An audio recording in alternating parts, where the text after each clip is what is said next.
Meus irmãos, a graça e a paz do Senhor Jesus. É uma grande honra, um privilégio poder participar desta conferência, que nós temos ouvido falar muito bem a respeito dela já há algum tempo, e eu fiquei muito honrado pelo convite do pastor Cleiton, agradeço especialmente por isso, e também pela disposição dos irmãos de se reunirem para estudarem, para se aprofundarem nas doutrinas, nos assuntos da palavra de Deus. E que o nome de Jesus Cristo seja o único a ser glorificado e exaltado em toda esta programação. E que nós possamos, ao final dela, estarmos mais próximos do nosso Salvador. Possamos ter mais comunhão com Ele e o servirmos melhor. Que Deus abençoe. Vamos orar? Santo Deus, eterno Pai, como é bom estarmos na Tua presença, reunidos com nossos irmãos e irmãs em Cristo Jesus. Privilégio é esse que o Senhor nos concede nesta bela tradição histórica que é mantida e desenvolvida de expor, de meditar nos assuntos da Tua palavra. Agora, Senhor, reconhecemos diante de Ti as nossas imperfeições, incapacidades, a nossa nulidade. Necessitamos, ó Pai, do Teu Espírito, Teu santo e bendito Espírito, o qual inspirou as Sagradas Escrituras. E, portanto, só Ele pode, nesta hora também, iluminar as nossas mentes, os nossos corações, de modo que possamos compreender daquela forma plena, daquela forma profunda, que só pode ser também transformadora, para que assim também as nossas ações sejam impactadas pelo que nós ouvimos e aprendemos. Sê com cada um de nós nesta hora, supra as necessidades de cada um, fale ao coração e edifique a Tua igreja. Em nome de Jesus. Amém. Meus queridos, o assunto que eu vou tratar nesses dias, aqui até domingo, é o que tem sido o tema do meu livro recém-lançado, A Grande Batalha Escatológica. Mas antes que você já fique pensando que eu vou tratar muito sobre Apocalipse, né? E de fato eu tenho falado bastante sobre Apocalipse por aí, mas nesse caso não tanto, bem menos. Por quê? Porque meu objetivo não é falar tanto do futuro, e sim do passado. Porque para entendermos o futuro, nós antes temos que entender muito bem o passado. Batalha, quando você ouve falar em batalha escatológica, eu sei que vem à sua mente aquela batalha final, descrita lá em Apocalipse, né? A batalha, seja ela a do cavaleiro branco, que desce com os céus abertos, seguido de incontáveis anjos, né? A milícia celestial que vem para destruir na terra o anticristo, falso profeta, seus exércitos.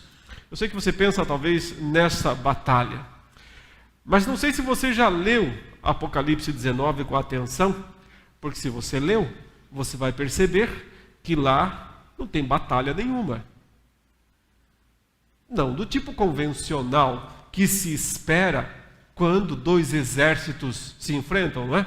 Quando dois exércitos se enfrentam, você espera uma disputa, uma guerra, um começa a ganhar, outro vira o jogo, né, ao estilo Hollywood, ao estilo dos filmes, das grandes superproduções da história.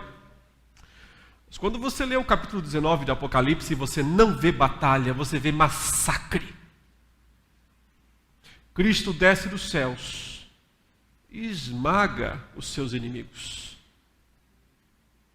Apenas isso. Não há qualquer reação da parte deles. Não há qualquer condição deles enfrentarem o Rei dos Reis e o Senhor dos Senhores. Por isso, o capítulo 17 do Apocalipse diz assim: pelejarão eles contra o Cordeiro. Quer dizer, eles até tentarão fazer isso. Pelejarão eles contra o Cordeiro. Mas qual é o resultado da peleja? O Cordeiro os vencerá, porque é o Rei dos Reis e o Senhor dos Senhores. Queridos, se a batalha é uma questão de poder, de força, de exército mais numeroso, então nós temos que reconhecer uma total desigualdade. quando a criatura tenta enfrentar o Criador. Uma absoluta e total desigualdade. É por isso que Cristo volta e simplesmente esmaga os seus inimigos. Mas a verdadeira batalha já aconteceu. Aconteceu antes disso. A verdadeira batalha aconteceu quando Cristo veio aqui pela primeira vez. Aí nós temos uma batalha verdadeira. Aí nós temos um roteiro digno de Hollywood, por assim dizer. Tanto é que já fizeram vários filmes sobre isso. Aí nós temos uma batalha sangrenta, onde o nosso próprio Senhor, o Salvador, sangra por nós. E é isso o que eu tenho chamado de a grande batalha escatológica. Mas não é uma batalha por força ou por violência. Não é uma batalha por poder, imposição. Porque se assim fosse, eu digo novamente, não haveria batalha nenhuma. Então, somente um massacre. Trata-se, portanto, e esse é o meu ponto principal em tudo que eu vou falar aqui nesses dias, trata-se, portanto, de uma batalha jurídica. Uma batalha por legitimidade. Uma batalha que trata das questões legais. E esse é um ponto que a teologia reformada desenvolveu muito nos últimos séculos. Mas precisa desenvolver ainda mais. Não é novidade para ninguém que, da perspectiva da reforma, a justificação é perante o tribunal de Deus. Qual era o termo mesmo que os reformadores davam para essa questão da justificação? Vocês que são estudantes de teologia, muitos, chamavam de justificação forense. O que quer dizer justificação forense? Do latim, forum, perante o tribunal de Deus. Ou seja, os reformadores diziam assim: Cristo morreu para satisfazer a justiça de Deus. Então a sua morte nos justifica perante o tribunal de Deus. Por isso que nós somos declarados justos, embora ainda pecadores. Aquela famosa frase de Lutero, simultaneamente justos e pecadores. Justos porque fomos alvos de uma declaração divina dizendo: você está justificado pela fé. Mas pecadores porque ainda continuamos pecando. Forense, perante o fórum divino. Esse foi o termo que os reformadores usaram para descrever justificação. Por isso, o meu ponto, o que eu estou discutindo, não é o original. Eu não estou inventando nada, não estou criando nada. Eu estou apenas desenvolvendo aquilo que os reformadores fizeram muito bem. Tratar desse aspecto forense, jurídico, da justificação, da obra de Cristo. Mas, provavelmente, algo mais ainda tem que ser desenvolvido nesse aspecto. E tenho para mim que algo impediu que isso fosse feito, que isso fosse desenvolvido. Como os irmãos sabem, nos primeiros séculos da igreja cristã, especialmente no tempo dos pais da igreja, os famosos pais da igreja, a teoria sobre expiação mais aceita era aquela que dizia o quê? Que Cristo tinha feito o quê na cruz, especificamente? Porque ele pagou um preço lá. Quanto a isso, todo mundo sabe. Cristo morreu para pagar um preço, uma dívida, ok? Dívida de quem? Nossa, pronto, ninguém tem dúvida disso. Ele morreu para pagar uma dívida, a nossa dívida. Mas a pergunta era, para quem? Para quem ele pagou esta dívida? Então, muitos dos pais da igreja, e a teologia medieval especialmente, desenvolveu a teoria do resgate pago a Satanás. Ou seja, que Satanás, por ter usurpado poderes sobre a humanidade, uma vez que o pecado entrou no mundo por instrumentalidade dele, ele se tornou então uma espécie de credor do ser humano. E então manteve o ser humano, a humanidade, prisioneira, porque ele detinha esse poder de credor. Cristo então teve que vir e oferecer a Satanás um pagamento, um resgate. E desse modo então ele entrega a sua vida para Satanás como uma exigência de Satanás. Mas no meio da história, Jesus passa a perna no diabo, certo? Por quê? Porque ele faz a primeira parte. Ele paga o que Satanás exigiu. Ele morre. E então ele resgata o seu povo das garras de Satanás. Mas então, ele ressuscita. E é aí que ele passa a perna no diabo. Porque ele ressuscita e deixa o diabo sem nada. Ou seja, aquilo que ele achou que ele teria ao exigir a morte de Cristo, acabou não valendo nada. Porque Cristo ressuscitou, reverteu a morte e ficou com as duas coisas, com o povo e com a própria vida.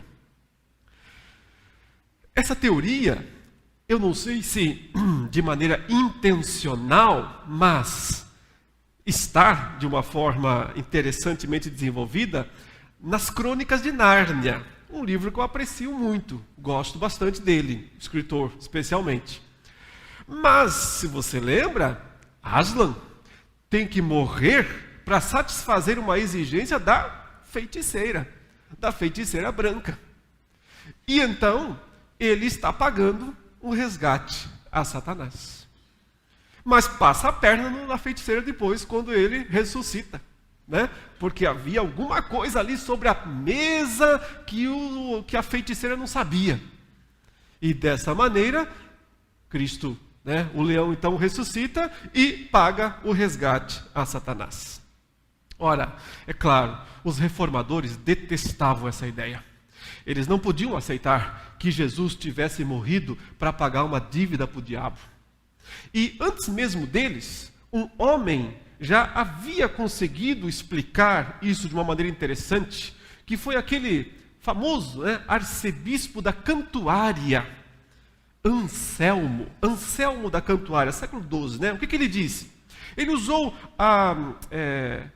as leis comerciais da sua época, comerciais no sentido de feudalismo, então a ideia de suzeranos e vassalos. Ele disse, olha, eu vou explicar para vocês o que é que Cristo realmente fez na cruz. Anselmo, ele era desafiado a defender as doutrinas cristãs sem precisar citar texto bíblico. Não é que ele não quisesse citar texto bíblico, mas é que os alunos perguntavam, mas o senhor ensina muito bem, mas com a Bíblia, mas e sem a Bíblia, o senhor consegue explicar? Por isso que ele escreveu aquele livro, Cur Deo Homo, porque Deus se tornou homem, onde ele estabelece a necessidade do nascimento de Jesus de uma perspectiva da razão, da lógica. Ele não está ainda no patamar de Tomás de Aquino, anos mais tarde, que vai defender teologia natural. Não é esse o caminho. Anselmo ainda é muito mais bíblico nesse ponto, e ele é muito, inclusive, citado pelos reformadores. Mas deixa isso para lá. O importante aqui é que Anselmo disse o seguinte: Deus é o suzerano, o senhor feudal. Os seres humanos são os vassalos dele, porque ele fez uma aliança com eles. Os vassalos ofenderam o suzerano. Então eles têm que fazer reparação. Eles têm que fazer alguma coisa que repare a honra ofendida do suzerano, do senhor feudal, que é Deus. Pois bem, Cristo então veio fazer aquilo que os vassalos não podiam fazer: oferecer um sacrifício para satisfazer a honra de Deus. Por isso que essa teoria ficou conhecida como teoria da satisfação. A primeira é a do resgate pago a Satanás. Essa é a da satisfação. Muito bem, o que Calvino fez? Ele colocou os pingos nos is. Ele disse, Anselmo está certo. Cristo não pagou nada ao diabo. Cristo pagou a Deus. O que tinha que ser pago era para Deus. E Ele o pagou. Mas não era só uma questão de satisfazer a honra de Deus. É claro que a honra de Deus é importante. Mas havia algo mais aqui. Uma necessidade legal. Um aspecto jurídico. Um aspecto forense. Que precisava ser satisfeito. Que tinha a ver com a justiça de Deus, com a legislação divina. Então Cristo vem e morre no lugar do pecador, para satisfazer, aí é o mesmo termo de Anselmo, a justiça de Deus. É onde ele complementa e melhora, por assim dizer, a teoria de Anselmo. Muito bem, então, pelo fato dos reformadores repudiarem aquela primeira teoria, eu entendo que isso causou um efeito colateral que precisa ser consertado. É evidente que nós não podemos aceitar que Jesus teria pago alguma coisa ao diabo. Por quê? Porque isso colocaria o diabo, de certa forma, acima do próprio Deus. Não é? Agora, então, Deus tem que acertar as contas. Ele tem que pagar alguma coisa a Satanás. Satanás se torna o credor de Deus. Não, isso não faz justiça ao texto bíblico. Isso de fato não faz justiça ao que a Bíblia ensina sobre Deus, sobre Cristo e sobre Satanás. Porém, não se pode enganar, ou não se pode esquecer que ele, Satanás, cumpre uma função importante em toda essa história. Cumpre uma função importante e eu diria necessária em toda essa história. Deus, em sua soberania, no seu comando, no seu poder absoluto, como nós sabemos, ele pode usar as forças malignas, o mal, para os seus bons propósitos, sem, contudo, se tornar mal por causa disso. Deus comanda a história, Deus comanda todas as coisas. E Satanás esteve, ele e seus anjos caídos, ele e seus demônios, no centro de toda essa história da justificação. A isso eu chamo de a grande batalha escatológica. Cristo veio sim para entrar numa disputa, numa batalha jurídica, legal, por legitimidade com os poderes das trevas. Ele teve que fazer isso. Isso foi necessário para que ele pudesse completar a obra da salvação e assim nos justificar perante o tribunal de Deus. Porque se existe um tribunal, então necessariamente há um juiz. E esse juiz é Deus. Se existe um tribunal, então necessariamente existem réus. E esses réus somos nós. Se existe um tribunal, existe um defensor, um advogado. E todo mundo sabe quem é esse advogado. É Jesus Cristo, o justo. É Jesus Cristo, o nosso advogado. Mas se existe um tribunal, se existem réus, se existe um juiz, se existe um defensor, está faltando quem nessa história? O acusador. Está faltando a pessoa do acusador. E esta é a figura de Satanás no texto bíblico, que precisa ser melhor compreendida para que nós possamos compreender melhor a redenção, compreender melhor o que foi que de fato Cristo fez quando ele aqui veio e venceu a grande batalha escatológica, razão pela qual na sua segunda vinda não tem batalha nenhuma, apenas um massacre, apenas um ato de lançar para o lago de fogo todos os seus inimigos. Portanto, executar. Isso se chama execução. Executar todos os seus adversários. como temos que ver isso? Como podemos entender essa grande batalha? Então, o melhor caminho é considerar os evangelhos, inicialmente. Seguir toda a literatura do Novo Testamento, até o livro de Apocalipse. Nessa primeira exposição, eu vou me deter em 3 passagens. Uma dos evangelhos, uma das cartas e uma de Apocalipse. Para tentar me fazer entender o que é que eu estou querendo dizer com isso. O meu ponto aqui, nesta noite, é falar sobre o nascimento de Jesus. Porque cada uma das etapas da vida de Cristo, ou seja, sua encarnação, seu nascimento, sua vida de observância à lei, sua morte, sua ressurreição, sua ascensão, até que se complete a segunda vinda, né? E no meio disso tudo está a missão dada à igreja pelo Espírito Santo, mas cada uma dessas etapas compõe essa grande batalha jurídica, essa grande batalha escatológica. Começamos falando, portanto, sobre a batalha pelo nascimento do rei. O nascimento de Cristo foi envolvido por acontecimentos de guerra, acontecimentos bélicos, nesse sentido, que a Bíblia descreve em termos simbólicos, evidentemente, e que nos conduzem a entender a natureza desse conflito, dessa batalha escatológica. Eu começo com Lucas 2, você pode abrir então a palavra em Lucas capítulo 2.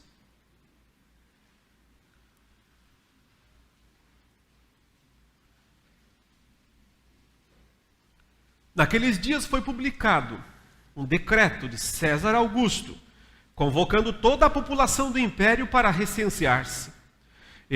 O primeiro recenseamento foi feito quando Quirino era governador da Síria. Todos iam alistar-se, cada um à sua própria cidade. José também subiu da Galileia, da cidade de Nazaré, para a Judéia, a cidade de Davi, chamada Belém, por ser ele da casa e família de Davi, a fim de alistar-se com Maria, sua esposa, que estava grávida. Estando eles ali, aconteceu completarem-se-lhe os dias, e ela deu à luz o seu filho primogênito, enfaixou-o e o deitou numa manjedoura, porque não havia lugar para eles na hospedaria. Aqui nós temos o resultado, né? O registro que nos traz o resultado do nascimento de Cristo. Mas antes disso, houve uma intensa atividade angélica, no sentido de Deus enviar seu mensageiro, Gabriel. Ele vai inicialmente falar com os pais de João Batista, anunciar que nasceria o precursor do Messias, aquele que seria o que prepararia o caminho do rei. Então ele foi também a Maria e disse que nasceria o rei. Ele disse que Jesus seria o rei que reinaria para sempre sobre a casa de Davi. Portanto, Cristo, aí em Lucas 1, 32 e 33, é chamado de Filho do Altíssimo. É dito que Deus, o Senhor, lhe dará o trono de Davi, seu pai, e ele reinará para sempre sobre a casa de Jacó, e o seu reinado não terá fim. Não há dúvidas. É a descrição do nascimento do grande rei. É o anúncio de que o rei está chegando. E com ele o reino. Porque Cristo carrega consigo mesmo o reino. Essa foi a primeira aparição de Gabriel, desde o que foi relatado no capítulo 9 de Daniel. Quando ele foi a Daniel, após a visão, após o sonho que Daniel recebeu, e então ele anunciou o futuro, interpretou, né? Deus trouxe a resposta da oração de Daniel através do anjo Gabriel. E ele anunciou o nascimento de Jesus. Meu objetivo aqui é entrar nos detalhes da profecia do capítulo 9, né, de Daniel, sobre as 70 semanas, todo aquele simbolismo desta passagem. Mas é um fato que no fim dessa profecia, no cumprimento dela, o Messias vem. O Messias chega, o rei vem, o rei nasce. Portanto, o anjo que lá no passado foi usado por Deus para anunciar o dia, no futuro, muito distante ainda da perspectiva dos homens, quando nasceria o Rei dos Reis, agora vai para, em loco, para, no tempo determinado, anunciar que chegou a hora, chegou o momento disto acontecer. Fato é que o nascimento de Cristo é envolvido por uma atividade angélica incomum. São muitos anjos agindo nesse momento, nesse tempo. E você se pergunta, o que eles estão fazendo ali, se a maior parte do tempo eles parecem ser apenas observadores, fazem anúncios, mas não se envolvem. O texto então descreve que Deus usa outros meios para fazer acontecer aquilo que Ele predestinou, aquilo que Ele profetizou. Como vocês sabem, tem um problema logístico em Lucas 2. Por quê? Porque a profecia diz que Jesus tem que nascer aonde? Em Belém. Mas onde seus pais estão vivendo? Na Galileia. Então, ele não pode nascer na Galileia. Ele tem que nascer em Belém. O que Deus fará então para garantir que isso aconteça? Ele podia ter colocado em Maria uma vontade de visitar algum parente lá em Belém ou alguma coisa, mas talvez ela não iria porque ela estava já grávida. Então Deus resolveu fazer uma coisa mais ampla. Ele usa o homem mais poderoso do seu tempo, o próprio imperador César Augusto, para que ele faça um decreto absolutamente louco, maluquice total, um recenseamento do império inteiro. Você imagina o tamanho disso. Ele quer saber, na verdade, qual é o tamanho do seu poder. Mas hoje em dia, quando se faz um censo, o governo faz o quê? Manda o recenseador até a sua casa, para que ele faça uma entrevista com você e você coloque suas informações, etc. O César Augusto disse, não, manda a pessoa até o recenseador. Então todo mundo tinha que ir para a sua cidade natal. Lucas localiza isso no tempo e no espaço. Foi nesse período, sob esse governador, sobre aquele, etc, etc. É curioso isso? Deus está usando o poderio de um imperador ímpio, perverso, cruel, megalomaníaco, para que seu filho nasça em Belém. Ele coloca o mundo inteiro em movimento, para que apenas um casalzinho, lá de uma cidadezinha insignificante chamada Nazaré, uma mulher grávida, quase para dar à luz, possa fazer uma viagem de alguns dias. Hoje levaria só algumas horas, mas naquele tempo, evidentemente, para que ela possa dar à luz onde está determinado, onde está demarcado. Talvez por isso,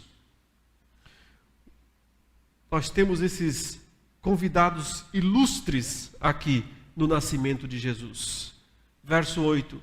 Havia naquela mesma região pastores que viviam nos campos e guardavam o seu rebanho durante as vigílias da noite. E um anjo do Senhor desceu aonde eles estavam, e a glória do Senhor brilhou ao redor deles, e ficaram tomados de grande temor.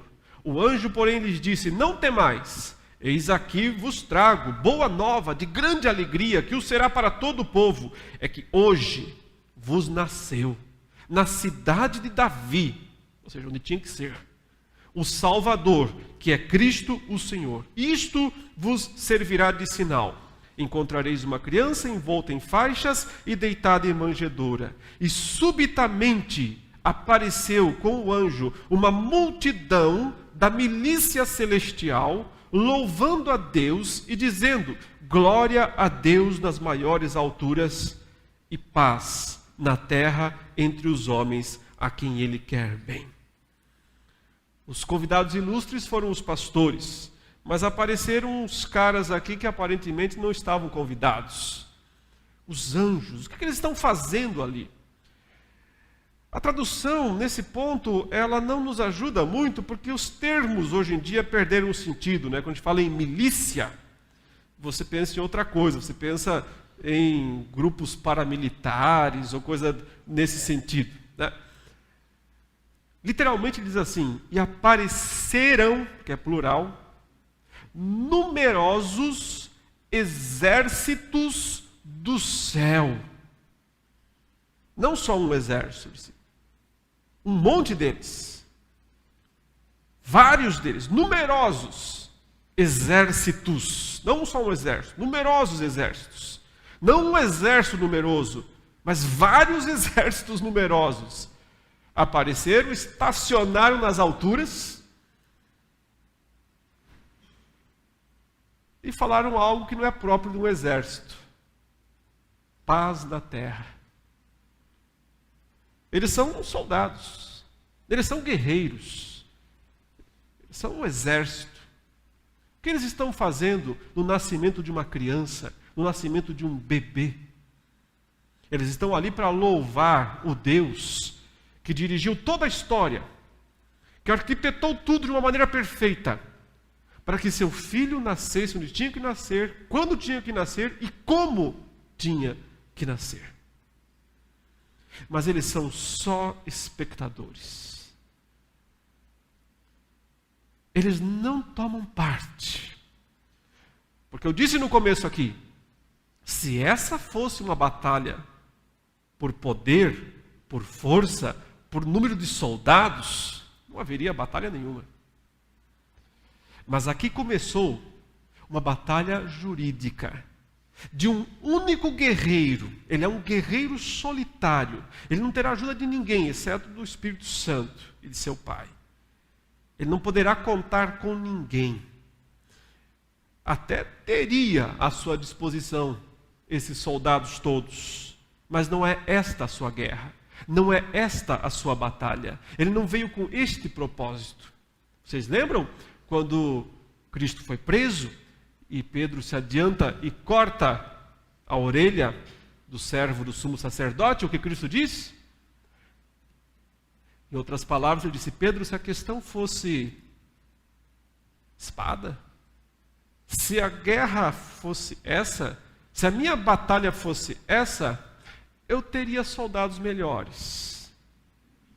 Eu poderia rogar ao Pai e Ele mandaria 12 legiões de anjos. Cada legião tem entre 4 e 6 mil. Uma para cada um de vocês. Mas não era. O ponto aqui é: não é esta a sua guerra, não é esta a sua batalha, não é para isso que ele veio. Ele veio para uma guerra muito pior, muito mais difícil. E por isso ele tem que se submeter a nascer como um bebê humilde, numa manjedoura, ser posto numa estrebaria. Ele tem que se submeter a tudo, a todos os detalhes que a legislação de Deus exigiu. Ele precisa cumprir. E ele não pode falhar em nada. Ele tem que ser o que Israel não foi. Ele tem que cumprir tudo o que Israel não cumpriu. Quando ele se apresenta para João Batista para ser batizado, João Batista diz assim: como assim? Eu é que tenho que ser batizado pelo Senhor, e o Senhor quer que eu o batize? Cristo diz o quê? Faça. Nos convém cumprir toda a justiça. Nos convém cumprir. Ele precisa cumprir toda a justiça. Ali provavelmente, na estrutura de Mateus, né, ele está cumprindo todas as partes de Israel. Desde o do Egito chamei meu filho, recapitulando em si mesmo a história de Israel. O seu batismo, na verdade, é a recapitulação da travessia do Mar Vermelho, onde os israelitas foram batizados na nuvem quanto no mar. É o modo de ele ser o novo Israel, dele cumprir todas as etapas, toda a justiça ele tem que cumprir para que ele possa derrotar o grande adversário, o grande opositor. Se essa passagem, que é histórica, não nos dá todos os detalhes dessa passagem, há uma outra que a complementa. E eu quero que você veja agora o texto de Apocalipse 12. Apocalipse capítulo 12. Aqui nós temos uma descrição apocalíptica, portanto simbólica, do nascimento de Cristo no meio de uma batalha, no contexto de uma guerra. João diz: viu-se grande sinal no céu, a saber, uma mulher vestida do sol, com a lua debaixo dos pés e uma coroa de 12 estrelas na cabeça, que, achando-se grávida, grita com as dores de parto, sofrendo tormentos para dar à luz. Essa é a primeira cena, portanto. Uma mulher grávida, com descrições específicas, cada uma delas é importante, de um lado do céu. Do outro lado, viu-se também outro sinal no céu. E eis um dragão grande, vermelho, com 7 cabeças, 10 chifres, e nas cabeças 7 diademas. A sua cauda arrastava a terça parte das estrelas do céu, as quais lançou para a terra. Então aqui está a outra figura, um dragão, cheio de atributos também, cheio de simbolismos todos importantes. Então 2 cenas grandiosas. Então temos a próxima, que é o fato, o evento em si. E o dragão se deteve em frente da mulher que estava para dar à luz, a fim de lhe devorar o filho quando nascesse. Aqui está, portanto, todo o suspense da passagem, todo o objetivo dessa batalha, desse confronto. Qual o propósito do grande inimigo? Devorar o filho quando nascesse. E o desfecho é bem ao estilo apocalíptico.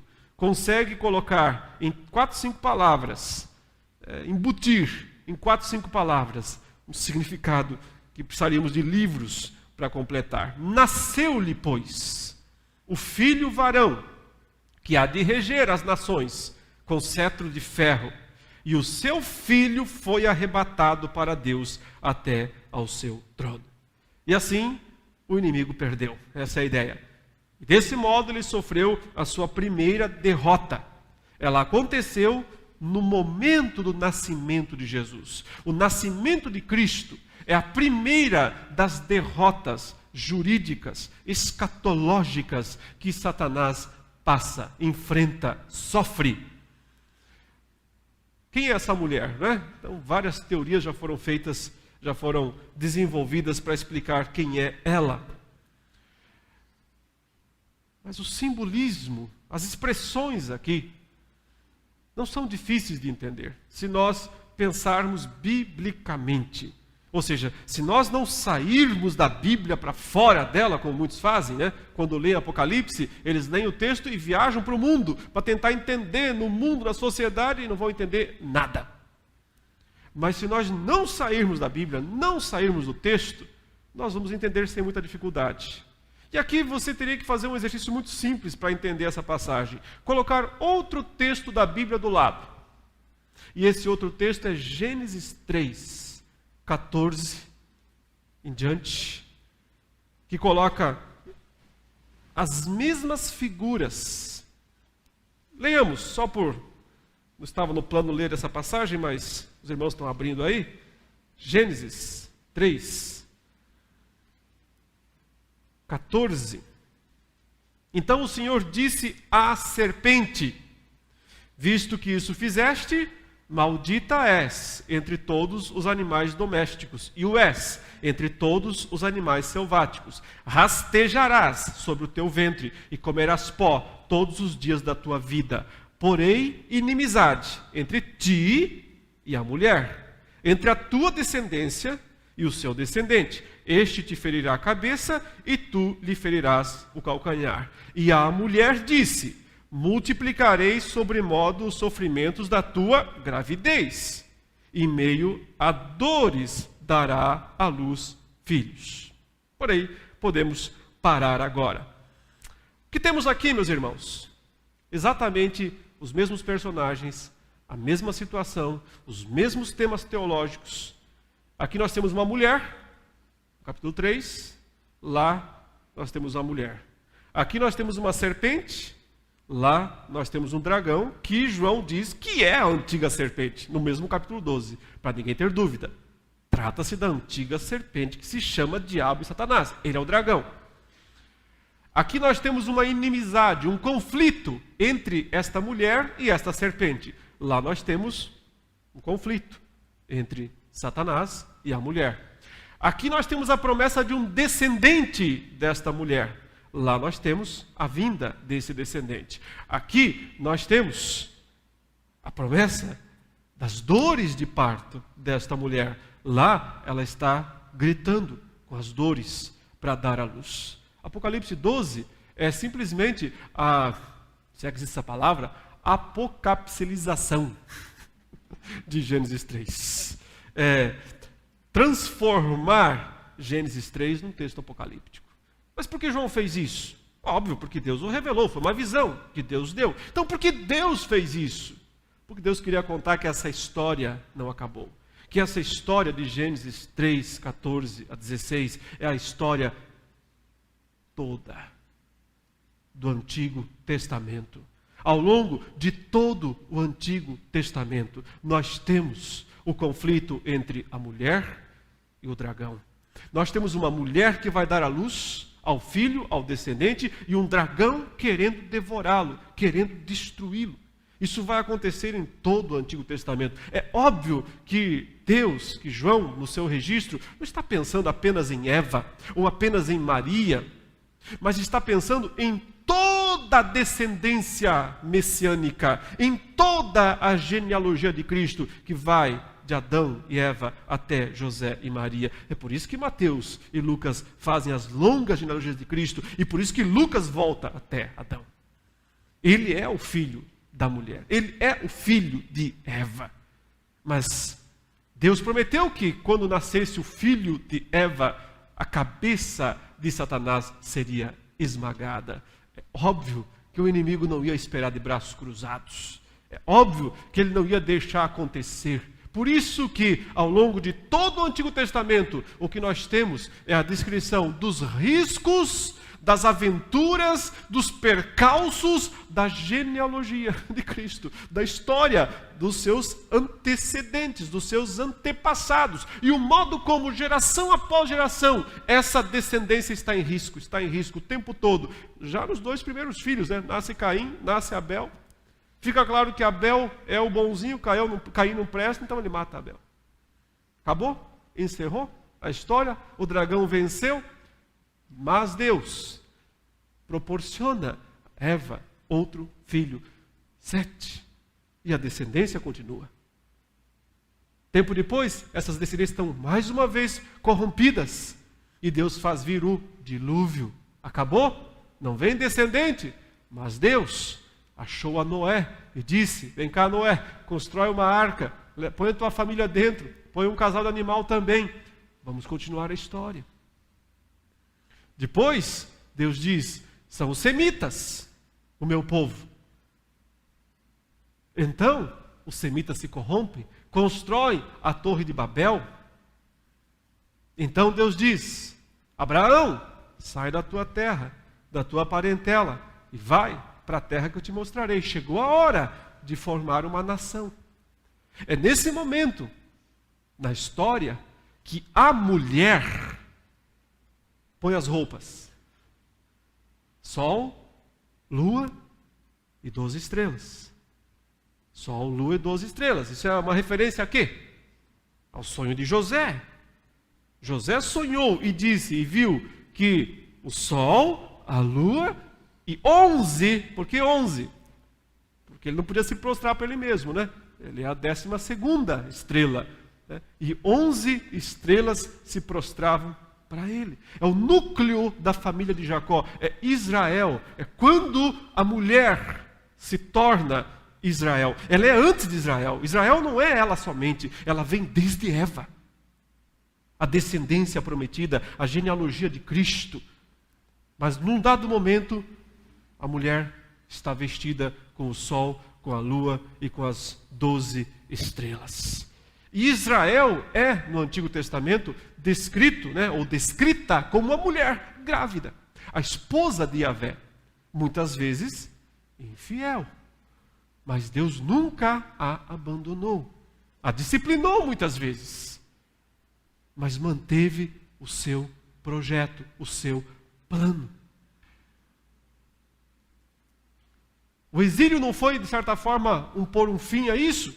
Ele arranca a mulher inteira e leva para a Babilônia, só para fazê-la voltar 70 anos depois, para continuar a história.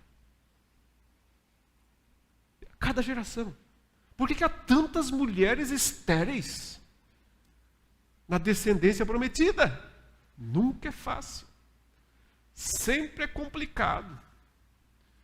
É isso que João está dizendo. O dragão se deteve diante da mulher para devorar o filho. Ou seja, todas as intenções satânicas em relação a Jesus são homicidas. Por isso Cristo disse, ele foi isso desde o começo. Homicida. Mas o verdadeiro homem que ele quer matar é Cristo. Que ele quer devorar é aquele que pode esmagar sua cabeça. Mas ele perdeu, porque Cristo nasceu. E ao nascer,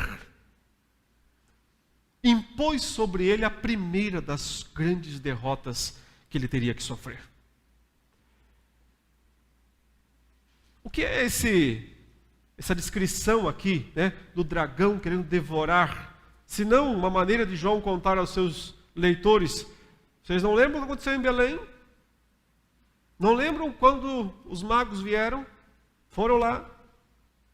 O que Herodes mandou fazer? Mandou matar todos os meninos, com menos de 2 anos. Mas o filho tinha sido arrebatado. Tinha sido tirado das garras dele. Para que depois Deus pudesse dizer, do Egito chamei meu filho, igual Israel. Satanás não é muito criativo, ele repete as mesmas táticas. Isso não aconteceu exatamente nos dias de Faraó e Moisés? Faraó não decidiu exterminar os israelitas, diminuí-los pelo menos, e manda matar os recém-nascidos? Mas o Deus que controla a história fez o quê? Colocou um bebê num cesto e colocou no mar, no rio Nilo. E foi parar justamente na filha de Faraó. Quem criou o libertador do povo? O próprio dragão. O próprio dragão. O instrumento dele é usado para levar o plano de Deus aos seus cumprimentos. O Deus que controla a história não tem imprevistos, não tem percalços. Ele não lida com variáveis. Ele não faz malabarismos com os eventos. Ele é soberano. Ele conduz o mundo aos seus propósitos. Nasceu-lhe, pois, um filho varão. E o seu filho foi arrebatado até o seu trono, até o trono de Deus. Aqui, como eu disse, há um encurtamento, um achatamento da vida de Cristo, destacando o começo e o fim, a vinda e a volta.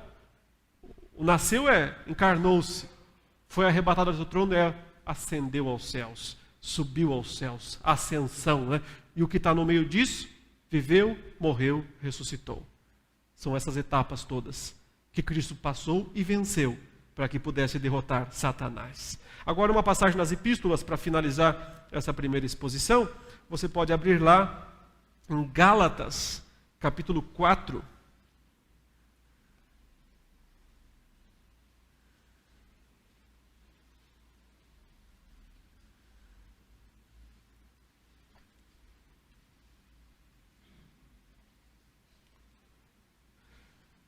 Gálatas 4, nós vamos ler aqui a partir do verso 1. Digo, pois, que durante o tempo em que o herdeiro é menor, em nada difere de escravo, posto que ele é senhor de tudo, mas está sob tutores e curadores, até o tempo predeterminado pelo Pai. Assim também nós, quando éramos menores, estávamos servilmente sujeitos aos rudimentos do mundo. Vindo, porém, a plenitude do tempo, Deus enviou seu Filho, nascido de mulher, nascido sob a lei, para resgatar os que estavam sob a lei, a fim de que recebêssemos a adoção de filhos. E porque vós sois filhos, enviou Deus ao nosso coração o Espírito de seu Filho, que clama, Abba, Pai. De sorte que já não és escravo, porém filho, e sendo filho, também herdeiro por Deus. Outrora, porém, não conhecendo a Deus, servis a deuses que por natureza não o são. Mas agora que conheceis a Deus, ou antes, sendo conhecidos por Deus, como estáis voltando outra vez aos rudimentos fracos e pobres, aos quais de novo quereis ainda escravizar-vos? Eu tenho consciência de que essa é uma passagem muito complexa. Eu não tenho propósito nessa noite de explicar todos os detalhes aqui. Mas um ponto que eu quero destacar é que Paulo está usando terminologia legal, jurídica. Mas aqui é o mundo dos escravos e dos senhores. E ele está usando esta terminologia para explicar o significado da vinda de Cristo e da libertação que ele conquistou pelo Evangelho. Paulo tem em mente os dois povos o tempo todo aqui, os judeus e os gentios. Ele está mostrando como ambos os grupos, tanto de judeus como de gentios, foram alcançados pelo poder do Evangelho de Cristo. Primeiramente, no capítulo 3, ele fala mais dos judeus, e os chama de descendentes de Abraão, e que, portanto, tinham direito técnico às promessas de Deus. Paulo, entretanto, explica que até que o Messias viesse, o povo judeu estava numa situação de menoridade legal, menor de idade, ou seja, sob a tutela de curadores, a tutela sobre um tutor. Quem era esse tutor? A norma da lei, a lei. Paulo diz que como menor de idade, a situação de alguém não é muito diferente da de um escravo. Pode ser o filho do dono, mas é menor, não tem acesso, não pode governar a casa, não pode administrar nada. Então, de certa maneira, um escravo, muitas vezes, naqueles tempos, podia ter mais autoridade sobre os bens do patrão do que o próprio filho, quando o patrão, o pai, outorgava ao escravo o direito de administrar aquele lar. De maneira que, muitas vezes, os escravos eram tutores e curadores de senhores, enquanto eles eram menores. A pergunta é, quem são esses tutores e curadores que mantinham, ele diz aqui, o povo judeu num estado de escravidão? E não só os judeus, porque os gentios também estavam sob um estágio de escravidão. Mas ele parece dizer que eram outros tutores e curadores que mantinham o povo gentil, os estrangeiros, sob escravidão. Como eu disse, parece que o tutor, o aio do povo judeu é a lei. Mas o gentil não tinha lei nesse sentido. Podia ter a norma da lei impressa no coração, mas não objetivamente, não formalmente, não a legislação mosaica a seu dispor. Então não poderia ser esta lei que mantinha o gentil nesse estágio de menoridade legal. Então quem eram? Aparentemente no verso 3, Paulo agora no capítulo 4, está dizendo quem eram. Ele diz, assim também nós, falando do povo gentil, ele se inclui como se fosse gentil. Quando éramos menores, estávamos servilmente sujeitos aos rudimentos do mundo. Portanto, aqui estão os senhores. Aqui estão os tutores e curadores dos gentios. Ele diz, os rudimentos do mundo. A que ele se refere? Ele se refere aqui, aparentemente, a uma mescla de coisas. Sim, a palavra dá a ideia de algo rudimentar. Porém, se você pegar qualquer léxico grego e buscar o significado da palavra lá no mundo greco-romano, você vai encontrar algo como elementos que compõem o universo criado, incluindo corpos celestes, forças sobrenaturais que governam aspectos da criação. Esse era o conceito do termo grego que está por trás da tradução da palavra rudimentos nesta passagem. Ele estava falando provavelmente daqueles deuses, os deuses gregos romanos. Na verdade, ele menciona eles no verso 8. Ele diz, vocês serviam a deuses que por natureza não o são. Deuses, ou seja, os deuses, as idolatrias, as obras, não só os deuses romanos lá, Apolo, Poseidon, mas a própria natureza, a própria criação. Por isso que ele vai falar que eles estão querendo voltar a uma vida anterior, onde eles observavam essas superstições, essas coisas dos dias, dos meses, dos anos, das estações, seguindo muito o calendário idolátrico daqueles dias. Isso para nós aqui não é tão importante nos estendermos, mas observe que Cristo veio para realizar duas coisas, o texto está dizendo. Uma para os judeus, outra para os gentios. Ele veio para libertá-los dos seus senhores. E esses senhores aqui, pelo termo rudimentos, nós podemos pensar em quem estava por trás daquelas ações, daqueles deuses. Paulo diz que eram demônios mesmo. Que as coisas sacrificadas aos ídolos, na verdade, são sacrificadas a demônios. Os poderes mundanos, os poderes desta era decaída. Cristo veio para destroná-los, para derrubá-los dessas posições. O texto diz, vindo, porém, a plenitude do tempo. Que a ideia aqui é da ampulheta, cheia de grãozinhos de areia, foi pingando outro. Quando pingou o último grãozinho de areia, o tempo ficou pleno, o cronos ficou pleno. Então, só quando caiu o último grãozinho de areia, Cristo nasceu. Ele só nasceu quando tudo foi cumprido. Por isso, na plenitude do tempo, Deus enviou o seu Filho, nascido de mulher. Essa expressão é muito importante na passagem. Nascido de mulher. Porque isso é Gênesis 3,15 sendo aplicado ao contexto do Novo Testamento. A mulher foi prometido que teria um filho, um descendente, que esmagaria a cabeça do grande inimigo. Então, ele vem, nascido de mulher, e ele acrescenta, nascido sob a lei. São essas duas ideias que compõem a obra jurídica de Cristo. Ele vem para fazer algo pelos gentios, ele vem para fazer algo pelos judeus. Ele pode resgatar ambos os grupos através do seu nascimento. Essas duas expressões, portanto, resumem todos os objetivos da vinda de Jesus ao mundo, tanto para os judeus, como para a humanidade em geral. A expressão nascido da mulher aponta para aquela obra mais ampla de Jesus, de ser o antigo prometido que vem para esmagar a cabeça do inimigo. Mas também Cristo vem para uma coisa mais específica, por isso ele nasceu sob a lei. E aqui está todo o aspecto jurídico da sua batalha escatológica. Sendo obediente à lei, finalmente Cristo poderia resgatar os que estavam sob a lei.